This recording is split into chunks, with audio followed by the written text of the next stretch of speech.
Hello guys and welcome to What the Click episode number 57. My name is Adam Lobo. And my name is Vernon. Well, great to be back. You want to say welcome back? I almost say welcome back, yeah. It's all good. Which is okay. For this week, we have plenty to talk about. First of all, when it comes to the device reaction, if you watched this video on a Saturday, 2 days ago, which is on a Thursday, we released our first impressions video of the Xiaomi 17T and the Xiaomi 17T Pro. But with me, I have the Xiaomi 17T, but we're going to give you the rundown.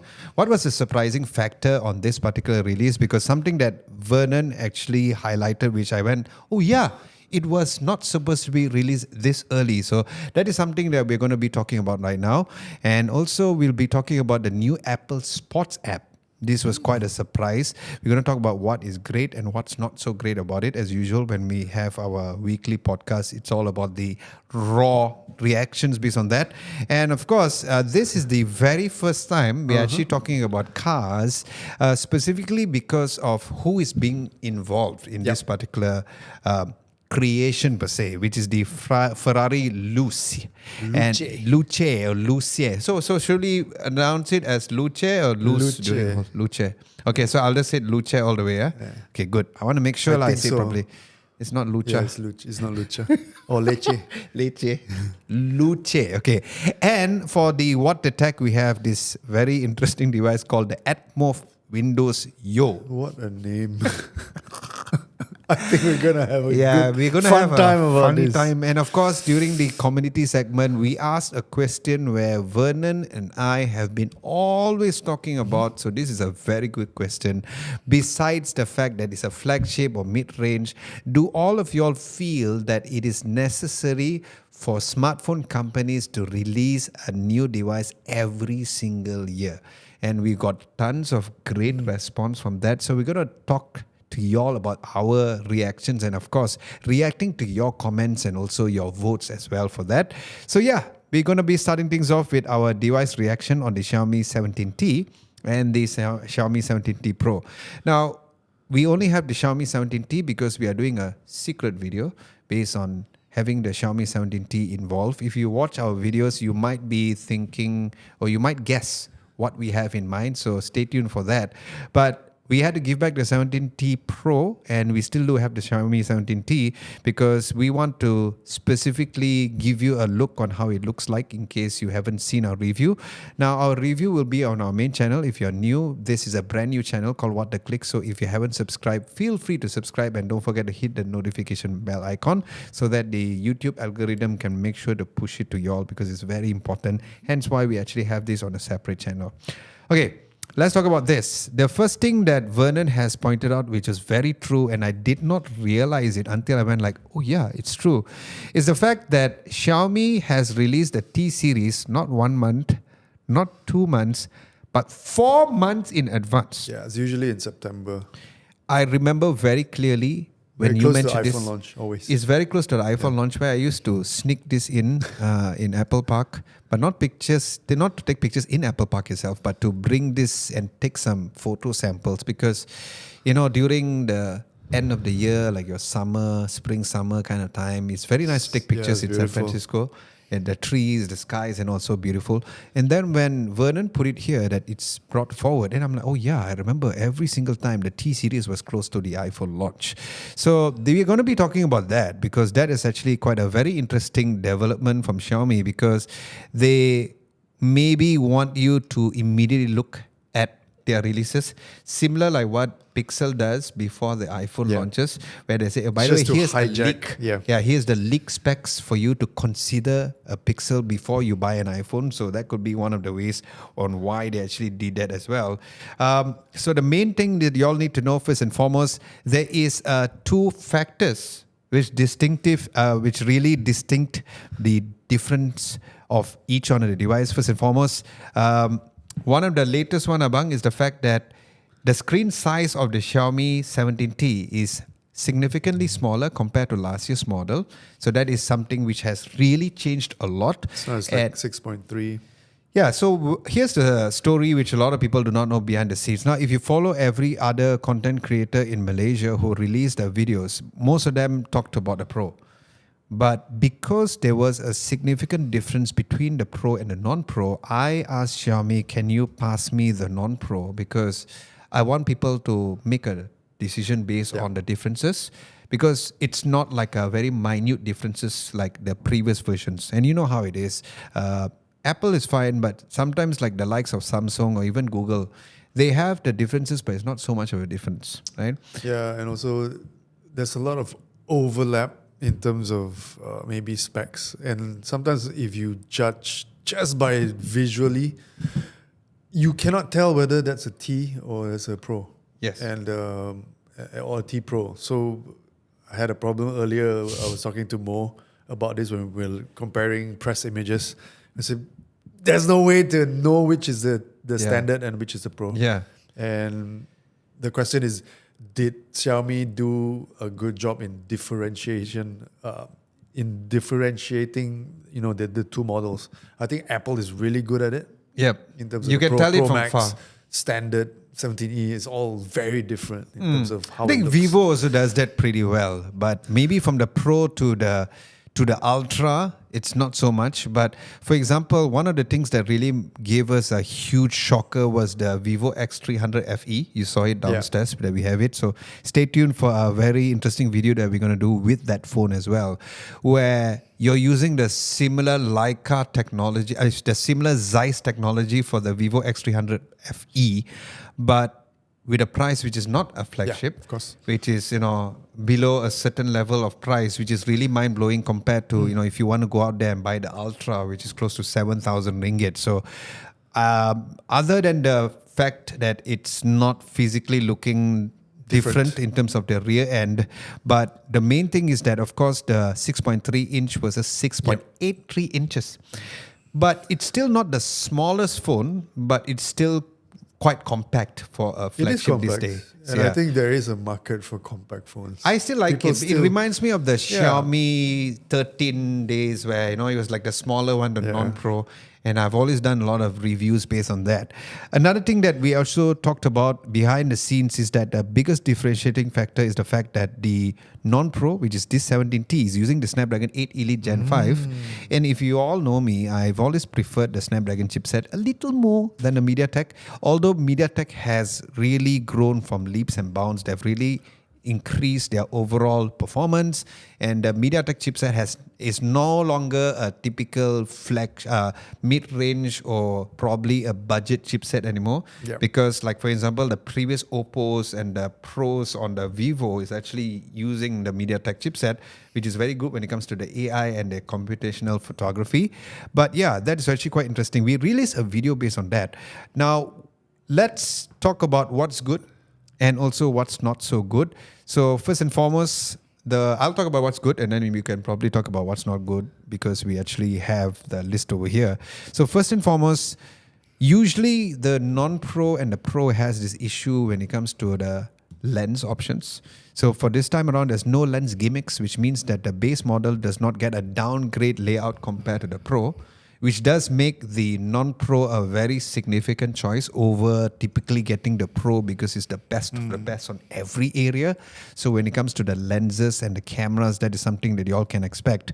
And of course, the battery density, as much as it's not as big as the Pro, but if you're looking at 6,330 milliamps of battery, and this is using the silicon carbon battery or the silicon carbon or the anode battery technology.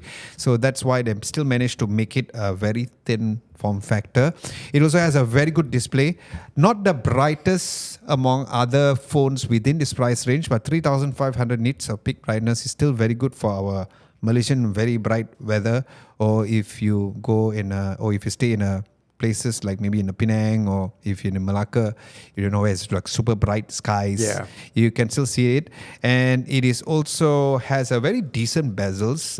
It is quite thin for a T series, which is actually quite nice. So you can actually use this phone. Apparently 1.29 millimeters if you're interested. Yeah, so in case you are I don't interested, know how small 1.29 millimeters. And none of us will actually take a ruler and go like, hey, how thin it is.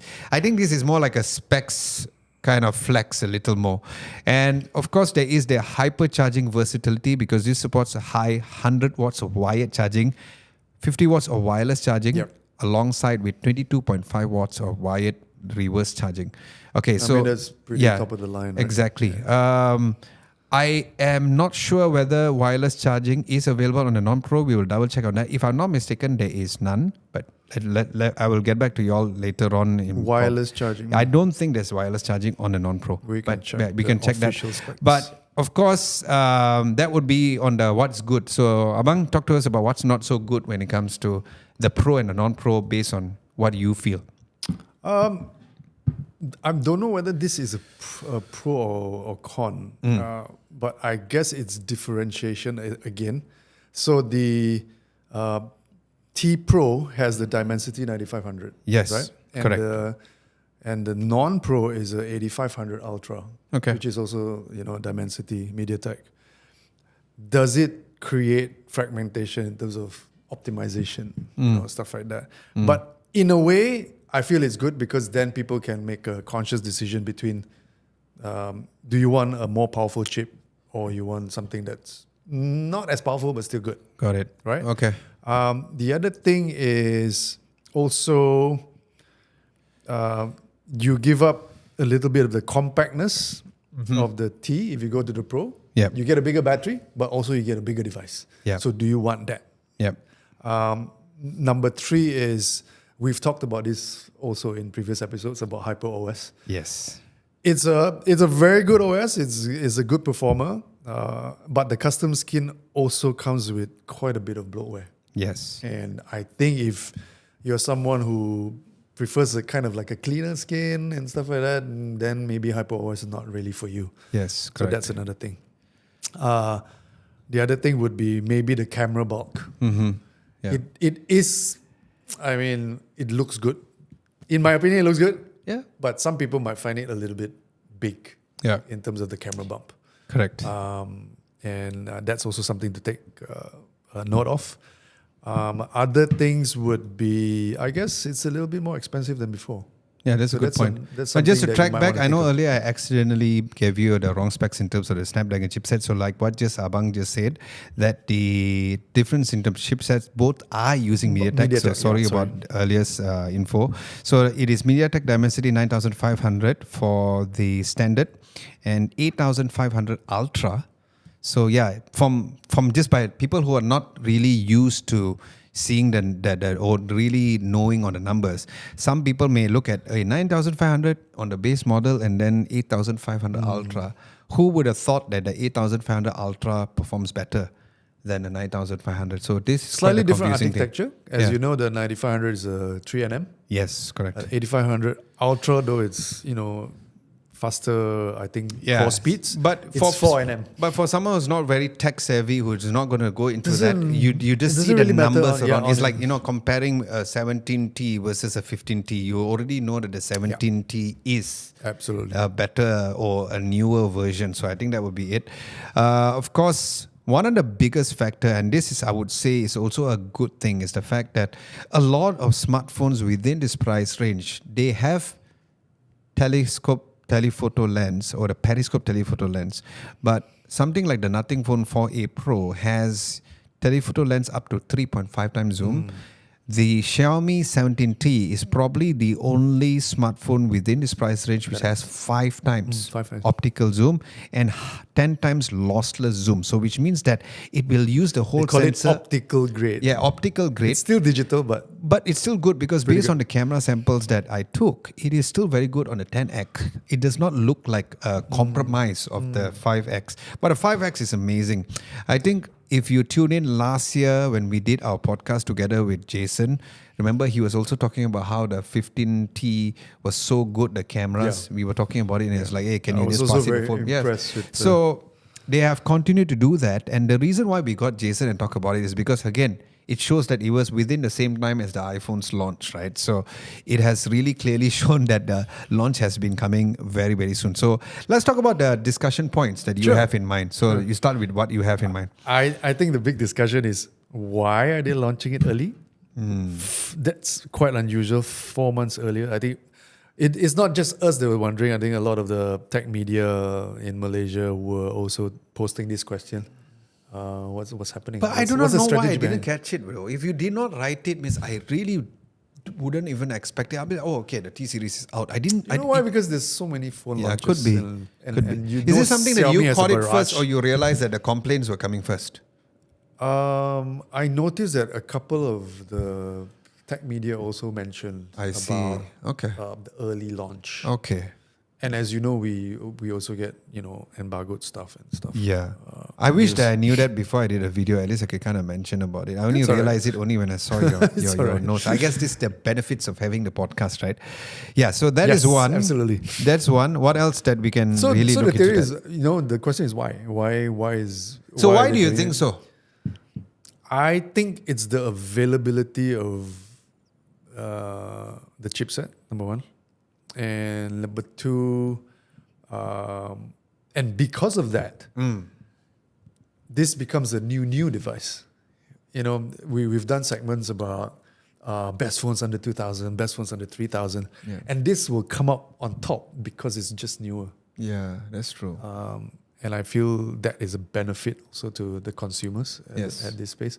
Yeah. It's the tail end of the first half, and this would be like the newest phone. Could that also be a sign that Xiaomi is coming up with something I was else just later about on? to say, is always going to release a new Division, lineup, new lineup. right before the iPhone.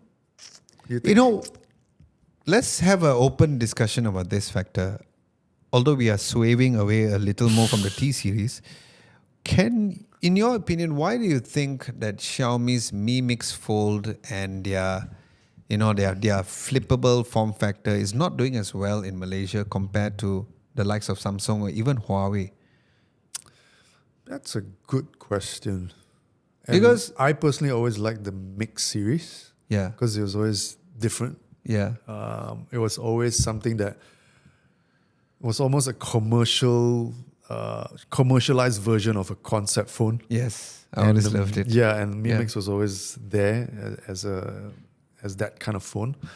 Why is it not doing well? Because I think Samsung has a head start in terms of foldables. Yeah, Although we don't have Motorola's here, I think Motorola is doing a great job in terms of Razer and that globally, at least in the US, not globally. But yeah, I think Xiaomi has a little bit of catch up in terms of the foldable space. yeah, Also because of the breadth of products that Xiaomi has. There's so much choice. yeah, If you were to buy a Xiaomi, why not just buy an Ultra, yeah. which is a really good. Oh, it's so Solid, good. It's okay? a super solid phone. And that's precisely the point.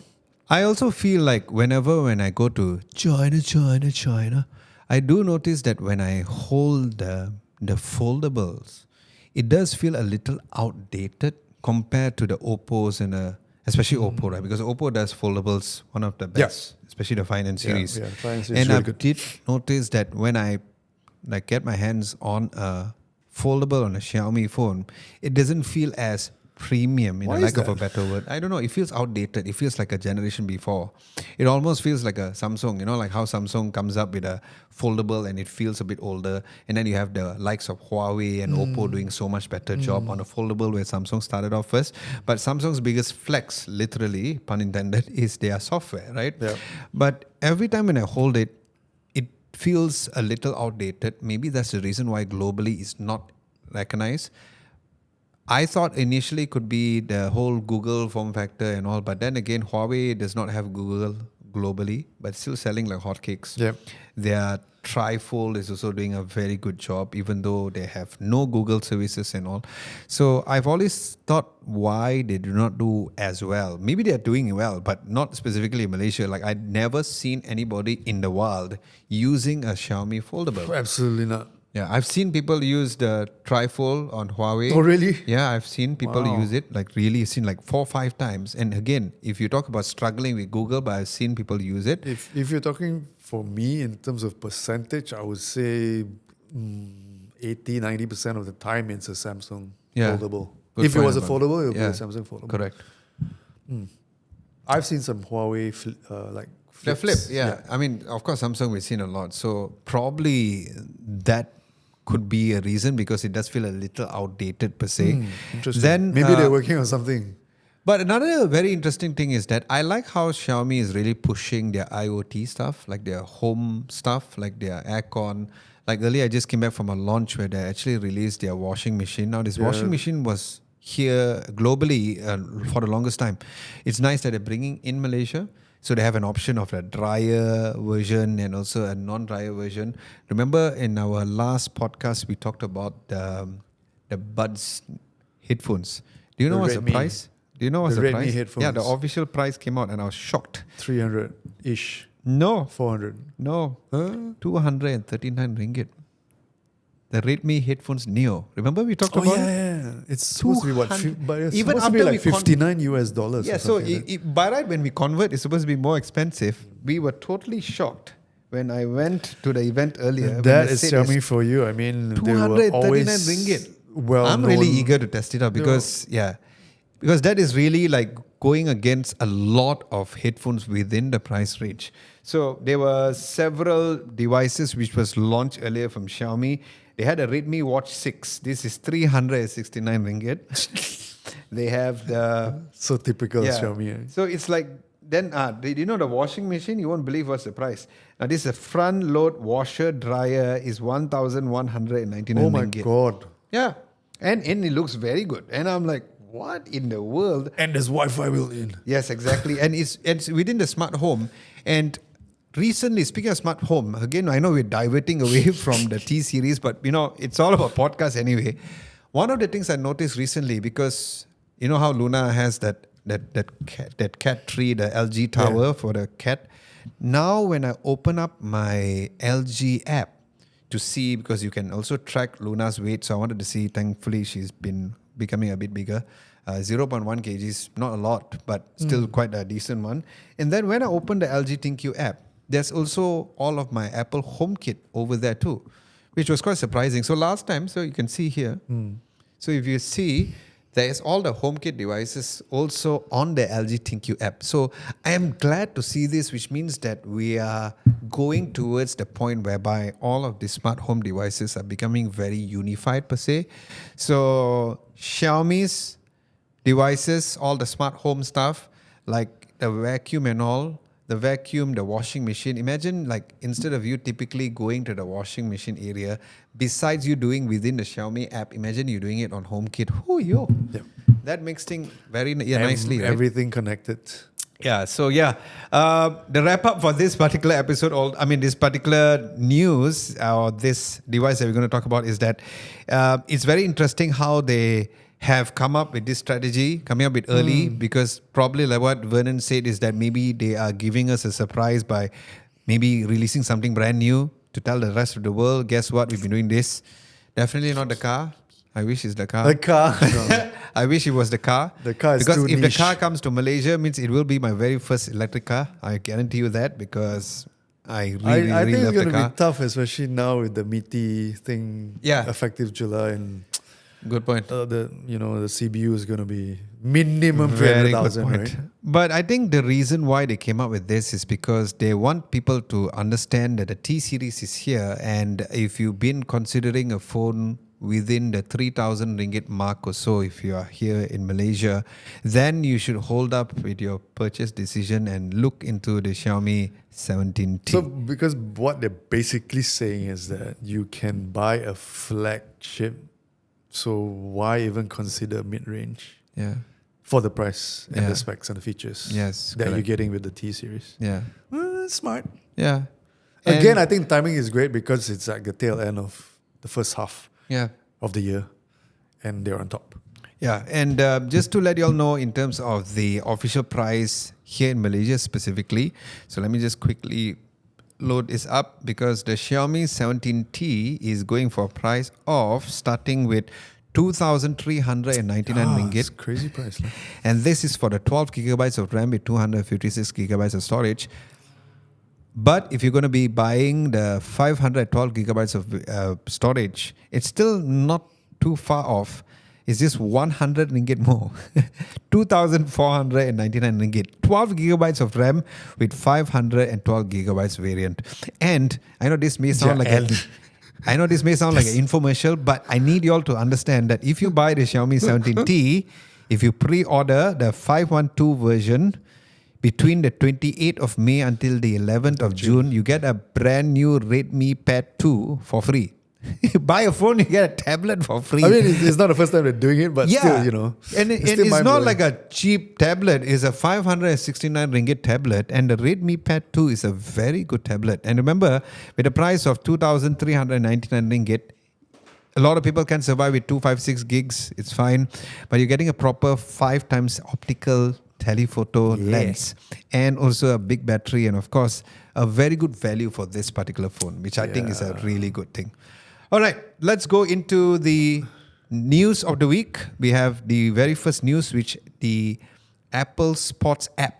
While we do know that it was debuted in the US and the Western countries, 2 years ago. but it's finally come here in Malaysia. So talk to us about that, Abang. Yeah, so it's been more than 2 years since its regional debut. Of course, Apple surprised us a little bit more than a week ago with the release of this standalone Apple Sports app. They released it not only in Malaysia, but also to over 90 new countries. And I think it's good timing because, as you know, the FIFA World Cup is coming from 11 June to 19 July. So it's perfect timing to catch up on the live matches. But so this lightweight app is designed to purely be this ad-free, very no frills, very fast app for you to track all the results of your favorite sports. Okay, it will cut out all your aggressive advertisements and stuff like that. There's no, I've downloaded and tested it on my phone. It's super clean. Okay. There's really no jazz. There's live scores and stuff like that for football, for tennis, for baseball, all the American sports lah. So what's good about it? It utilizes native iOS live activities. So it's a little bit like if you order Grab, you pop up on your screen to give you an update of where your delivery is. It's exactly the same. You watch Arsenal there winning the Premier League. Yeah, exactly. You can see it nicely. Not always something that you want to look at, but of course you can tag all your favorite teams and sports within the app to do that. So it's pretty cool. It is something which definitely looks amazing. It is clean. I agree with the whole ad-free UI because currently the live notification which comes on the phone is the ones where you're looking at apps like Live Score. So Live Score has that. I was going to get to that. But Live Score has tons of ads.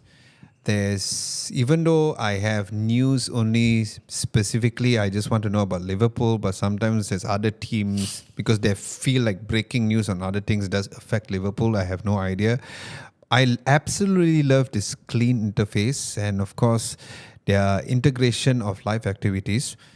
And what's good is that like every other app that Apple specifically develops, this one goes across all of the devices, which is really amazing. Yeah, so cool. like Live Score is only on your iPhone, for example, or if you use Live Score on a Samsung phone, it's also right at the top there. And it looks clean. The thing is that I wish that they released this in Malaysia specifically before the Premier League over. So at least I want to see that part. But although, too bad. Yeah. I mean, I caught up with a couple of matches Okay, that's good. before that. Okay, nice. But I mean, it works. What's cool is that when you talk about your teams and stuff like that, let's say if you're looking at the Germany team for World Cup, right? You get tactical depth, meaning you see interactive, scrollable tournament, updates and visual team formations. Yeah. Who's the lineup? Yep. So that's kind of nice. But what this app is not is for you to catch up on live streaming. So you're not going to be able to watch any live games and stuff like that. Yep. For that, you will have to depend on your current sports live streaming apps, whether it's Suka or whatever else you're watching with. So it's not going to replace that. So don't delete those. Yeah. But this is really for very quick kind of updates. I know you, with Liverpool, you don't like to look at your phone in updates only when you I wake have up in the morning. Yes, correct. So Which is very interesting on how you catch up on your football news. the midnight ones. But one of the questions which I want to ask you is that I do find live activities for scores on apps to be useful for only certain scenarios. Okay. But at the same time, depending on how you're watching the content also matters. I'll give you a very clear example. When I'm watching a football match live, only Liverpool, as you all know, I tend, because my Astro dish does not have support for 4K, so I need to do like Astro Go style on my Device. TV. Oh, So on there your is a TV. small delay, which is annoying. So the 2 score seconds. comes in on my watch and on my phone before the score happens. So you turn off one device. You No, know? so you know what I That's do? what we do. So you know what I do? In order for me to concentrate on the game and not to have any spoilers, I'll take out my watch. I'll take my Yes. phone and put it aside. Yes. Okay. So that's why I felt like it works both ways. But at the same time, I remember when I was in China, there's a Liverpool-Everton match. Live Score has this thing whereby they give you audio commentary, which was good. I do not know whether this one has audio commentary or not. No. I doubt it. No. So that helped me. So because obviously you can't watch Astro in China because of the whole VPN or whatever, you still cannot get it to work because of Astro. So I can't wait for Premier League not to be under Astro anymore. But yeah, so that would be one of the things where I find it useful. But honestly, most of the time, I find it a bit of a not so good to have because I do not want the spoilers. But that's just me. But there are people who just don't want to watch the match because, like for example, the World Cup timings are a little weird. It's all in the morning, which is good for us. It's don't like the weird Because midnight it's Champions North League America matches. and Yeah, so it's like like for example, 10 o'clock there is 10 o'clock here in the morning, which is good for people like us who usually, we work within that same timing and we can just like have a quick glance. And some people who are working in the office, you can have this app. I love Apple's step of creating this to be able to have it to be viewed on all of your Apple devices. So whether it's on your watch, whether it's on your phone or on your app is nice. I kind of expected them not to have the live streaming to watch directly because of that's why Astro lost their whole idea of not being able, because if it's going to be available for free, then people who wants to subscribe for World Cup content and they cannot make their money at the same it's time. never going to be free. Though, Exactly. as So I didn't expect that from Apple. I just feel that it's about time that they release it, and it took quite a long time for them to But so release it what's here in interesting Malaysia. about this app is that even though it doesn't provide you live streaming of stuff, it will give you a direct single tap bridge to the Apple TV app, which will contain some form of localized streaming platforms for you to catch up with the games. Correct. I guess it would be like MLS. In Malaysia, we don't get much of that. Speaking of MLS, do you think in terms that of live matches, we don't have. Do you think that the reason why Apple has really put in a huge focus on this, especially to countries like here in Malaysia, is because of the popularity of MLS and because of the fact that Apple TV also has, they show MLS, right? That's one of the best place for you to watch MLS, which is through Apple TV. I mean, it's an extra thing that you got to subscribe to for MLS. Yeah. And in Malaysia, I'm not sure whether Malaysians actually watch MLS. Yeah, that's true. We watch the MSL, which is the Super League Yes, instead. correct. Yeah. So I think you note down. So the other point is that although this app is great, but at the moment for local sports, unfortunately, it's going to be zero. Yeah, We're not going to be able to watch all our league matches here. Other sports, badminton is such a big sport for Malaysians. Even the football, because you see, I stay literally next to the Klanajaya Stadium, and I think about a week ago there was this huge match, and I was editing my videos and I could hear non-stop, and I was like, "What's happening? What match?" And then my friends, like Praveen, you met Praveen, he said he was supposed to go for the match, but the tickets were sold out. It's so nice to hear when Malaysian football tickets are sold out. So he couldn't go for the match. Apparently, it's a huge, and I believe that as an Apple user, that if I were to have this app, it would be nice that I would get some notification for me to be a bit more well informed for the local sports as well. Maybe it will be something that's to come. Could be. Because But I like your idea of badminton though. I didn't think about no, that. absolutely. I was thinking about football. things But like yeah. badminton is such a big thing for It us. is, yeah. I mean, even squash, football, hockey, Yeah. stuff like that. Hopefully, eventually, it will come to the platform. Okay. I don't think it's such a big problem. So what is your conclusion about this, Abang? Conclusion: go try it out because Okay. I think it's great if you're a sports lover. Right in time for FIFA World Cup, I think it's great. Yes. I'm very sad always when it's a break in the Premier League season. I mean, obviously, it's over for the next couple of months. The international break, as I call it, is always Dreading.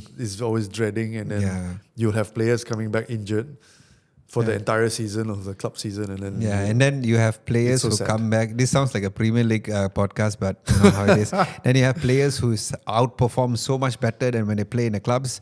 Cody Gakpo. So that happens. Like they play so well in the country, but they come back to the league and they suck. Okay, let's just close the whole Premier League topic here and talk about a very interesting story which we never talked about in the podcast, because Abang Vernon over here loves his cars, specifically he's a huge petrol head, if you see on our website as well. But this particular news made sense for this podcast, and who knows, if you love for us to talk about more cars, let us know in the comment section below. So talk to us about this second news, which was actually creating quite a buzz. Yeah, it's kind of divided the internet. Yes. So tell us, what is it about? This is Ferrari's very first all-electric car. And as you know, the former chairman once said, or former CEO once said, we will never make an electric car. Yeah, I heard about that. Same goes to them saying that we will never make an SUV, which they did, and it was very successful. I So like the who's to SUV say though, it that looks good. the first ever EV is going to be a complete failure? However, having said that, it has absolutely divided the internet, number one. Number two, Ferrari's shares fell right after the announcement.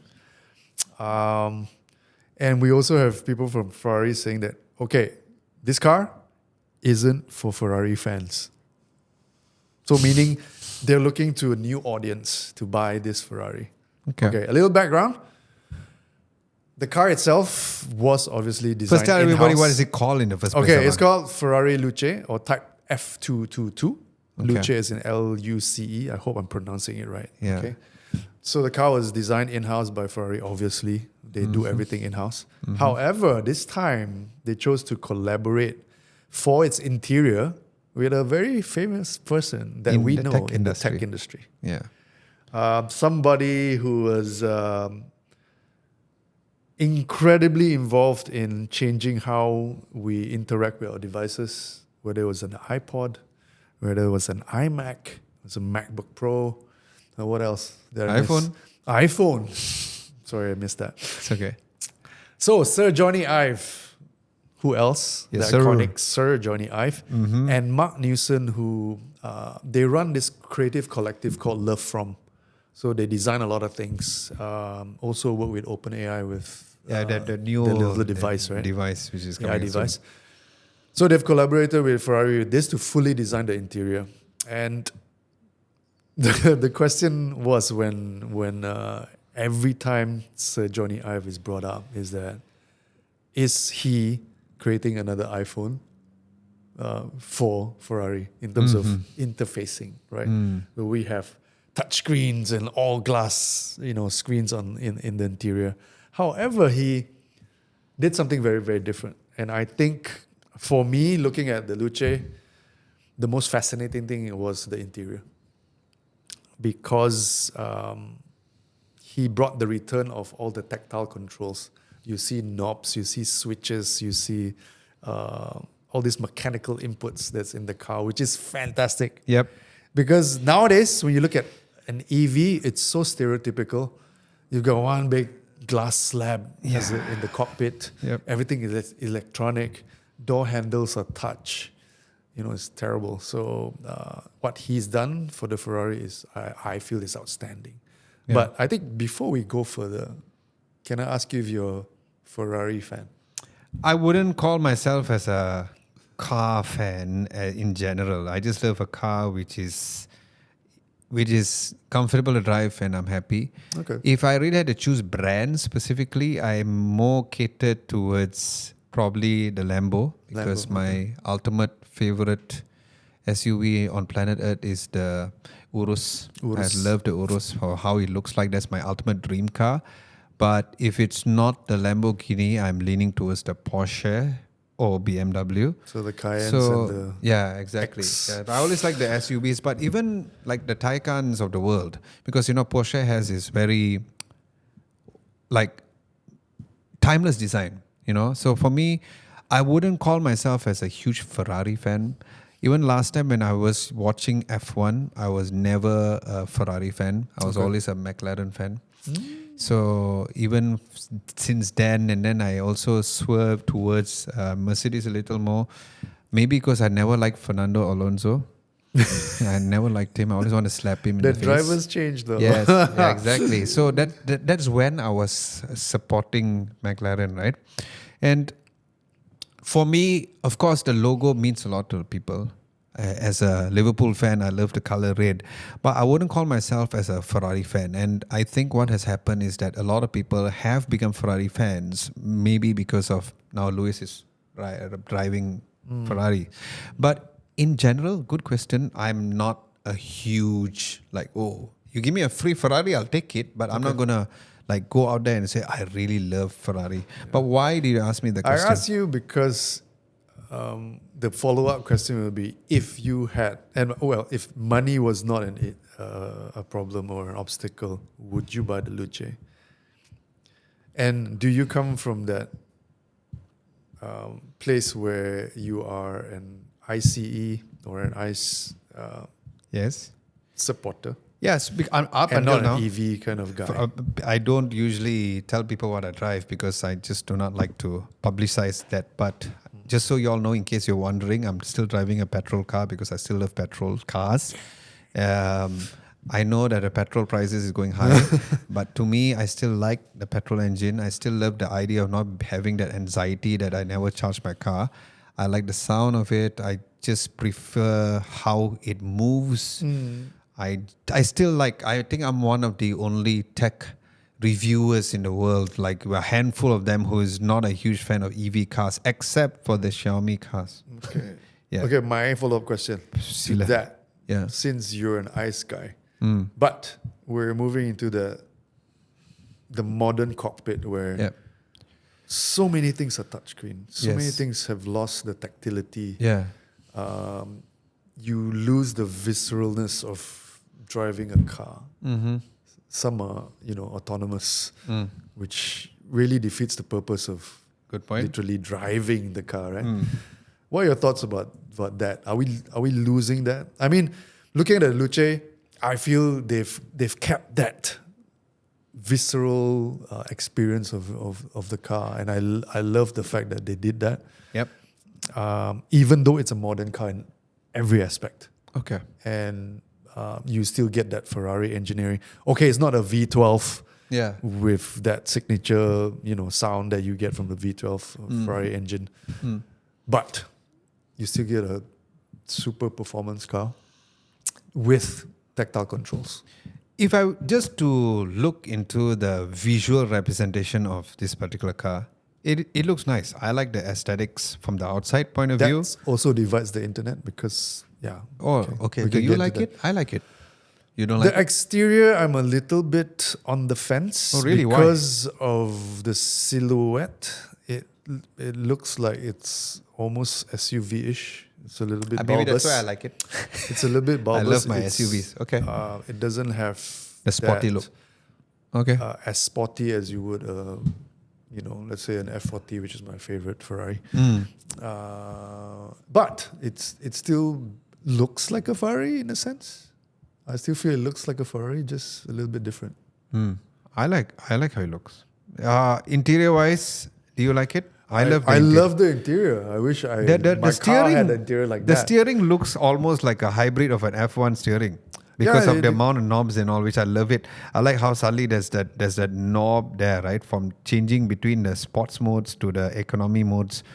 absolutely. And you know how there's a the, ESC the key fob is like it's a glass. it's not economy, it's an electronic stability control. We can turn it driving off modes. and also go into sports mode, which is nice. Yeah. Looks like a wiper control. So yeah, It's amazing. I mean, you don't have I to like touch your screen to turn the aircon on and off. You know, that's so annoying to I'm me. trying to understand how did Johnny Ive came up with what to make tactile and what not to make tactile. Like, why would he put a Viper control there? You get what I mean or not? Maybe does it feel like, did he get all this information from everybody else? Like to be the drivers honest, from Ferrari? most, if not all, of the controls that are meant to be tactile are tactile. Got it. Yeah, The screen is there to display. Yeah. And the cool thing about this screen, right, that you have in the console, Yes. it can be swiveled. So you can, Yes. the driver can swivel it. Yeah, to because they face had like a him. ball head like that. Yeah. Yeah. Okay. I mean, the amount of engineering that went into this is amazing. Mm-hmm. I think it was a 6-7-year-old project, if I'm not mistaken. 6, 7. 6. Nick is doing that behind the 6, 6, I know 7. it's doing a 6-7 thing. Yeah. Okay. Okay, what's cool? Yes. You know, a lot of these EVs, because they are electric motors, there's no real engine sound.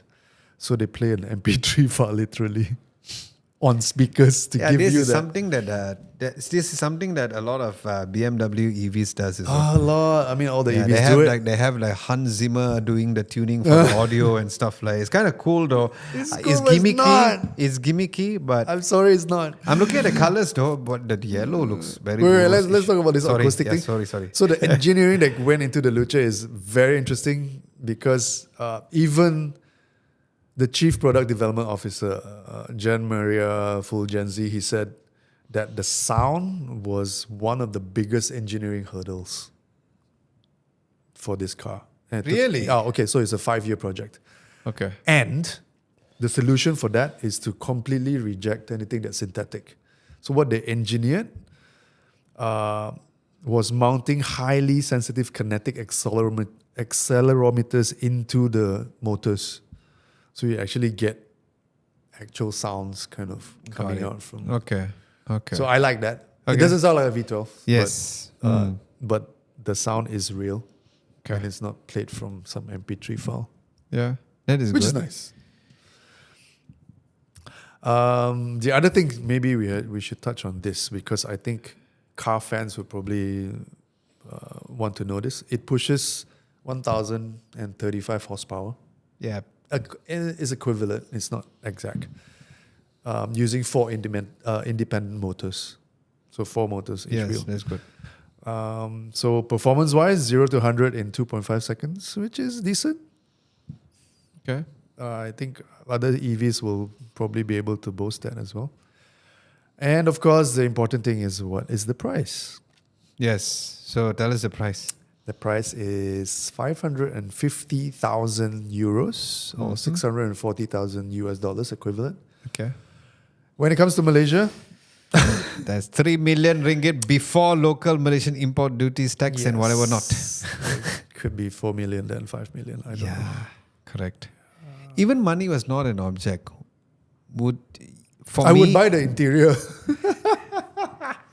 No, I still the wouldn't. interior looks I still would. 4 million for this or 3 million.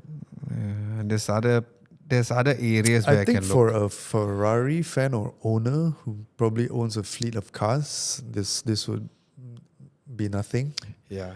And if this is to appeal to a new audience, then I like to know who the audience is. Exactly. However, having said that, I think if you had watched Cleo Abrams' interview with both Johnny Ive and the product, I think product manager, of this project, very interesting. On their rationale behind it, inspiration, why they did this, things that they questioned themselves with, by embarking on this project. Do they expect that it's going to have a backlash? Yes. Mm-hmm. And were they going to do it anyways? Yes.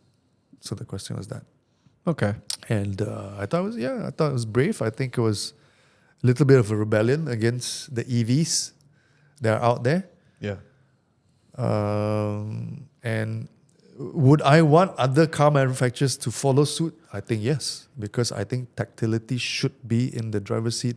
There's nothing worse than when you're driving and you gotta touch on the screen, which is so unfocused and so dangerous by doing that when you're driving. Yeah, exactly. So I like what they're doing here. Okay. So that's interesting. So let us know what you think of the car, and if you want us to do more content on cars to discuss about this. Like I said, the main reason why we're doing this is because they have a very heavy involvement in the tech space, and it's one of the biggest news that we definitely had to talk about. All right, let's go into your favorite segment, which is Who Asked for This? Let's go. This is another interesting gadget, but I think it's not quirky in that sense. Mm-hmm. The name is absolutely quirky and out of this world. I have no idea why is it called the way it is. It's called the Atmoph, which is the name of the company. Windows Yo. What is Yo? I don't Yo, know. what's up, Yo. man? Yo. Okay. So Atmoph was founded in Kyoto, Japan in 2014 by two individuals, Kyohei Kang and Kyohei Nakano. Mm-hmm. And this guy was apparently one of the UI engineers in Nintendo. And he led user interface technology in NHN Japan. Okay. So he started this. I don't really buy the brand story. I'm just going to read it to you. It's a short one. It says, make the everyday an adventure. Consider our time on Earth. We each encounter only a small portion of the world's people, songs, and scenery during our lifetimes. It can be frustrating. And the technology we create doesn't always drive radical innovation or greatly improve our daily lives. But consider looking around and seeing the boundless world before you made a little smaller and your world made a little bigger. That's what we strive to make, technology that expand the ordinary and make an adventure out of the everyday. That's us. That is Atmoph. That sounds like he took too much sake and came up with that slogan. Yeah, and when you read his personal story, it's about living in his apartment, and he was talking about looking out the window, showing only the apartment building next door. So, a bit of a background with this Windows Yo. Yeah. I would call it, or they call it, a next generation smart display. It's a 27-inch vertical anti-glare screen built to an original 6K loop video that plays like global landscapes and real-time 3D environments. If I were to describe it, I would call it like a window-shaped smart display. Like a Samsung frame. It's a little bit like a smart Samsung frame, but it's not a TV. Yeah, exactly. Not TV per se. It doesn't But when play it says TV. smart display, it's not exactly like a smart home display. No, it's not. just a smart display to put whatever you want to put on the screen. Is that correct? It's kind of like a mini home entertainment system as well. There are certain games that you can play on it. Okay. There's a bit of AI where you can ask what's the weather, where's the nearest So this restaurant AI I can is go based to. on what AI specifically, or is it based on your device? It's not on the device, it's the device itself. Wow, okay. Okay. So Got but it. in bizarre So he's gonna say it in Japanese. Hello, welcome. I am hungry. Where should I go to eat? Before anything, you take the sushi and sake. I'm trying to understand the AI here. So, is it going to use what is your device, or he has his own built-in? It has its own. Got it. Obviously, Okay. it's connected to a network, All right. right? So what they're saying about this Atmoph is that with this new version, there's a massive performance upgrade, which doesn't really mean much to me. It says it has 7.5 times more power. And More power against what? I don't know, 4 times more CPU and 15 Yeah, 4 times more GPU against performance. what? Tell la, bro. Against This a fella- potato. I like the fact that it's 6K resolution Yeah, 6K downscale, so that is good. I think like clarity is great. So one of the benefits of this, it has multi-display sync. So you can literally buy 5 of this, 6 of this, Nice. and it becomes a panoramic screen, Okay. which is nice. Yeah. Connected via Bluetooth. That is nice. Yeah, so I saw the pictures. It's quite nice how they arranged it, but that means that you need to buy several of this to actually have that specific. And it costs $800 each. Would you spend that much for a digital photo frame? I don't think so. Now, if you tell me, against the Ferrari, of course. Now, if you tell me if money is not an object, I would buy it because it's a 6K screen and you can put like very cool stuff there and immersive. And it's more like for flexing. But whether or not there's anything beneficial to it, absolutely not. But here's what I think is very different about this display. Number one is the primary navigation tool or the accessory to navigate. It's not your smartphone, it's not your remote. It's something called the Atmoph scope. It's almost like a telescope where you can use it like a remote. It uses motion sensors to let you point, look, zoom, scroll into this digital wall window. And if you're playing a game on it, you can even like find virtual animals and little secrets within the environment. Too much sake. Too much sake. But maybe a little bit Japanesey in that sense. Maybe. Yeah. So because it looks like a frame, obviously, Yeah. it will blend very nicely with your house decor. Yeah. It will give you weather forecasts like a smart, assistant. It will automate some daily routines for you, which your phone can. Yeah. And also your smart TV can. Yes. So, yeah, who's this for? I don't know. Someone with a lot of money. And apparently there's also built-in speaker, but it's only 3 watts. Yeah. I think it's you just get the really speakers big is basic. sound in 3 centimeter space. So I see some of the pictures whereby they do have like a wire going down. Yeah, Some it's of the like a pictures, one there's wire. no wire going down, so it's inconsistent whether how AI it's going to look. generated. Yeah, because like you can see like this one, he has all the lines here, and then you scroll up, this one don't have. I mean, Wow. to be Is this honest, wireless version? if you lived in an apartment with no windows, Yeah. this could be Yeah, I quite like the useful. resolution, but I'm trying to understand the control system. Maybe they did this for the sake of, right? So there's view in 3D, which is quite interesting. Look at If that. you use that telescope thing, you Yeah. can use it as a loop to zoom in, which is kind of Yeah, nice which in is one of down the- here to show. That is. Yeah. Novelty. Yes. They also sell the fact that it's also a smart home screen. But again, my question is that, see, like for example, you have Alexa or Amazon Echo has their Echo frame. Facebook has their own frame, right? Everyone does. Yeah. So my question is that we know that the Amazon Echo device, like the frame and all, is based on Amazon's Alexa, right? Sorry to trigger your Alexa devices. But I'm trying to understand what is the OS which is running on this. I think it's proprietary. Wow. How the hell are they going to sell this? So what's the price for this? $799, and you'll need to buy the remote, which is another Oh, the remote is separate. $79 Okay. US dollars. Message from Atmos Atmoph So you're spending CEO. close to $900 for this thing. I'd rather buy a TV for US dollars, right? I am seeing the CEO's face now. Okay. Yeah, it looks like a young guy. Yeah, young fella with lots of sake. Okay. Sorry to keep on mentioning non-halal drinks here in the podcast, but So that's who why asked for this, and would you buy one? Okay, if you didn't have a TV, but then again, if you didn't have a TV, and you didn't have windows in I your can't. apartment, and you had money, and you drank some sake, would you buy this? Haram.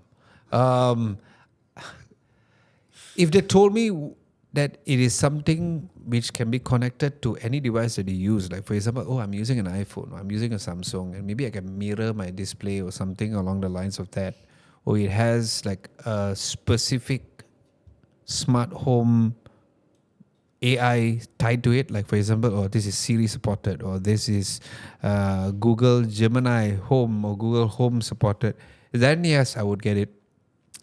If money was not an object, I would just have this as a decoration because it's 6K Yeah, display it's a decoration we piece, appreciate yeah. high quality resolution here in the channel, of course. But would I like run and go and buy it? Well, compared to the other who asked for this, like the smart earring and stuff, No. that one we'll go and run and get it. But for me, I did not ask for this. Did you ask for this? No, I didn't. Okay, so that was interesting, but it is also available on sale now, or you need to pre-order and whatever. It is. I also available see on that sale. there's a subscription plan, so that is the annoying thing. So what That is is the only for like the wallpapers if you want. So this is it's same a like little yeah, bit like the the frame. Samsung lah, frame yeah. also has a subscription. LG has the art display. So yeah. Okay, let's go into the community segment, which is the final segment that we have every single podcast session.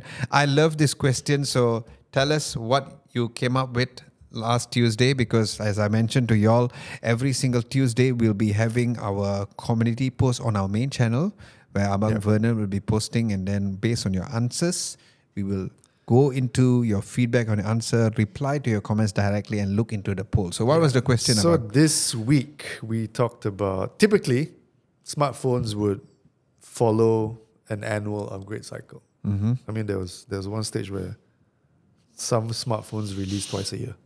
Okay, which we did this last year, was it? Yes. 7 and 8 Poco. Anyway, how often do you upgrade your smartphone? Number one, and regardless of it being a flagship, mid-range, or budget model, vote your choice below. As simple as that. So Yeah. the first option was I upgrade every year. I love shiny new things. I like Some your people are like description. Okay. Number two, every 1 to 3 years, which is quite typical. Every 3 to 5 years. And the fourth option is I don't upgrade until it breaks. I love how you specifically said that regardless of it being a flagship, mid-range, or budget models, because some people look at flagships differently, some people look at mid-range differently, or even budget models. So the way you asked the question was brilliant. We have a total of 205 votes, which is one of the highest engagement that we got, which is great. What's interesting is that the exact results were every 3 to 5 years, 50%. It's very interesting. And followed by followed by I don't upgrade until it breaks. That's quite interesting. That is 19%, followed by every 1 to 3 years. And yes, not everybody has money to splurge every single year. Every year I love shiny new things. But still there is a 15% value to it. How do you feel about the results? I was about to ask you, but since you asked me. I asked you first. Okay, good abang.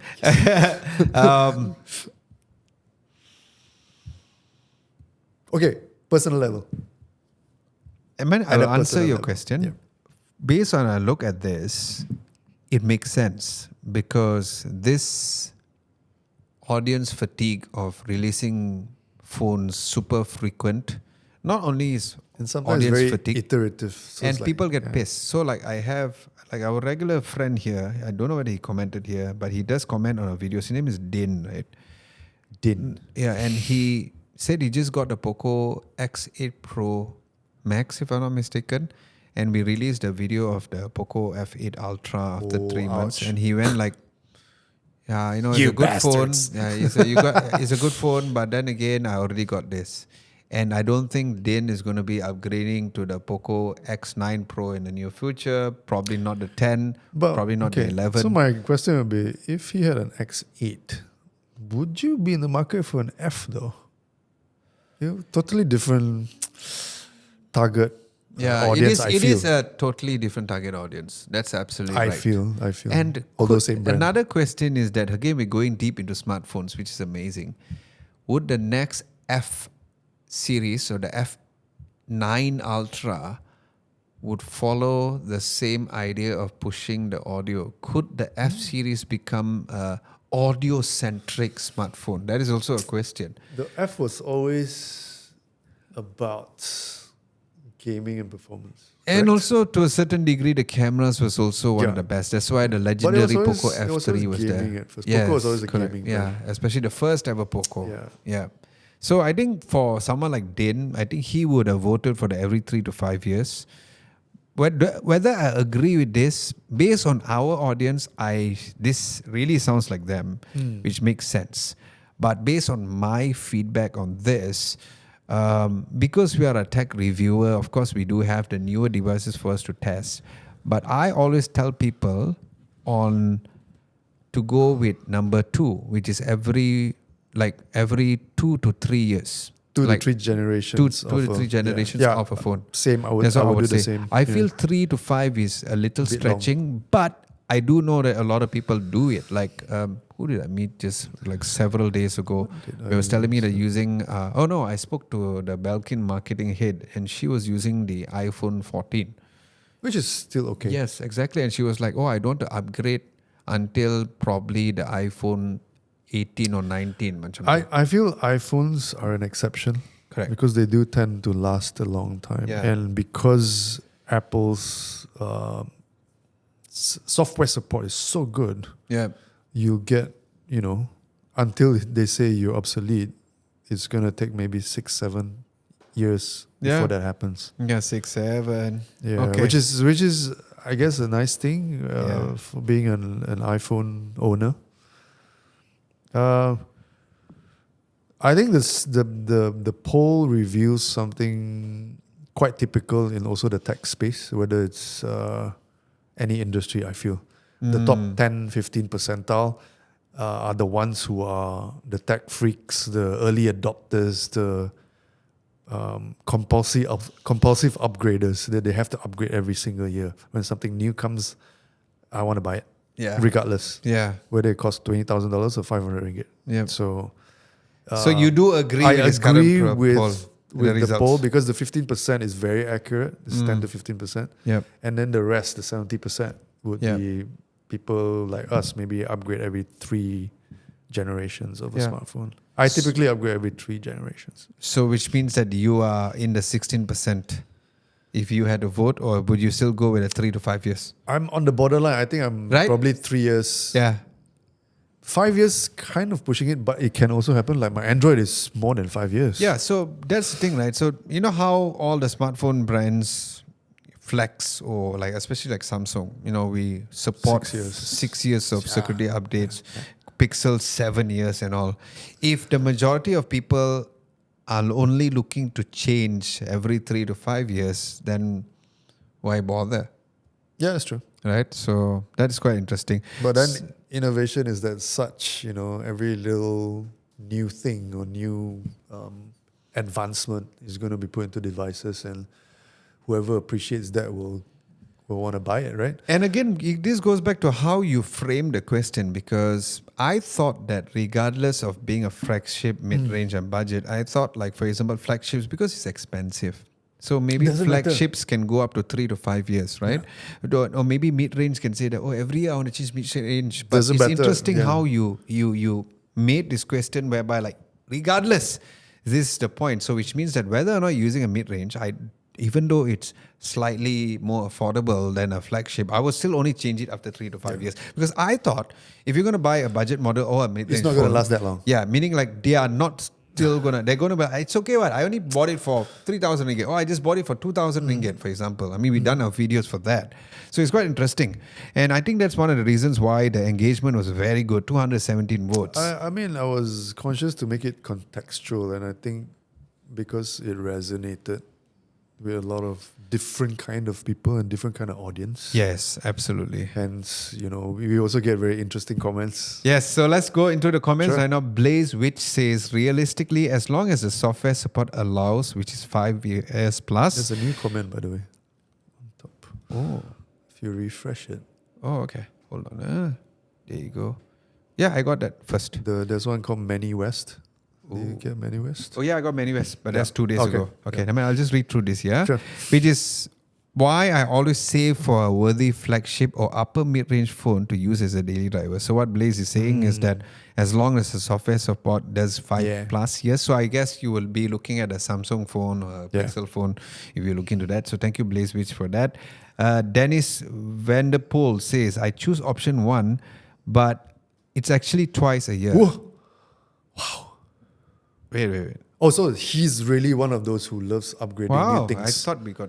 So How I would you- choose option 1, how but would actually you- twice a year. How would you upgrade twice a year? I'm trying to answer. Let's see. I don't really call it upgrading. I just love smartphone tech, and I like to try new stuff. He's just rich and bored. Good point. But yes, thank you for your feedback. I still do not understand how you do it twice a year. Like Sony used to do it, like yeah, release that's a very good point. 2 cycles. Then Snail King says that few times a year. When I want to get it. When I want something, I get it. Wow. Compulsive. I think when there's a few buyer. times a year, probably they're meaning different devices. Maybe, but we are mentioning about smartphones though. Okay, I'm trying to understand. Maybe he owns a few phones and he'll... that could be it. Yeah, that could be it. Primary phone, secondary phone. Then Chin Sen Fat says S20 FE 5G second. Just change the battery. Change thrice a day. Sometimes 5 times a day due to heavy social media scrolling, reliable device with banking apps. Okay, so what he's saying is that, he would go with probably, I think what he's saying is that, S20 FE is a very, very, very, not say very old device, but it's quite a while. And he said he's just changed the battery and still need to change 3 times a day, sometimes 5 times a day. Wow. Then I think his point is that saying that, it's not exactly an answer, but yes, thank you for your comment. Manny West, this one, I used to be team every year, but I know I shouldn't. This is like fighting against his wallet. No, yes, no. I want to extend the life of my Xiaomi 15 Ultra until the end of the year, software support. Xiaomi 15 Ultra is a very good phone, so keep it, bro.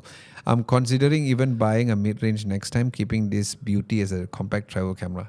That's why I said it's a very good phone. The Xiaomi 15 Ultra is a very, very, very, very good phone. So yeah, just keep that phone.